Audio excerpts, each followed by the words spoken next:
اعوذ باللہ من الشیطان الرجیم بسم اللہ الرحمن الرحیم۔ آج انشاءاللہ اللہ تبارک تعالیٰ کرم سے ہم سورہ عنکبوت کا دوسرا رکوع کریں گے۔ اعوذ باللہ من الشیطان الرجیم۔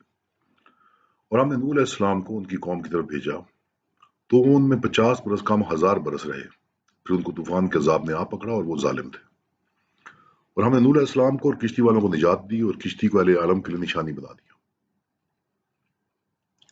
اور ابراہیم علیہ السلام کو یاد کرو جب انہوں نے اپنی قوم سے کہا کہ اللہ کی عبادت کرو، اس سے ڈرو، اگر تم سمجھ رکھتے ہو تو یہ تمہارے حق میں بہتر ہے۔ تو تم اللہ کو چھوڑ کر بتوں کو پوجتے اور طوفان باندھتے ہو، تو جن لوگوں کو تم اللہ کے سوا پوجتے ہو وہ تم کو رزق دینے کا اختیار نہیں رکھتے۔ بس اللہ ہی کے ہاں سے رزق طلب کرو اور اسی کی عبادت کرو، اسی کا شکر کرو، اسی کی طرف تم لوٹ کر جاؤ گے۔ اور اگر تم میری تکذیب کرو تو تم سے پہلے بھی امتیں اپنے پیغمبروں کی تکذیب کر چکی ہیں، اور پیغمبر کے ذمہ کھول کر سنا دینے کے سوا اور کچھ بھی نہیں۔ کیا انہوں نے نہیں دیکھا کہ اللہ کس طرح خلقت کو پہلی بار پیدا کرتا ہے، پھر کس طرح اس کو بار بار پیدا کرتا رہتا ہے؟ یہ اللہ کو آسان ہے۔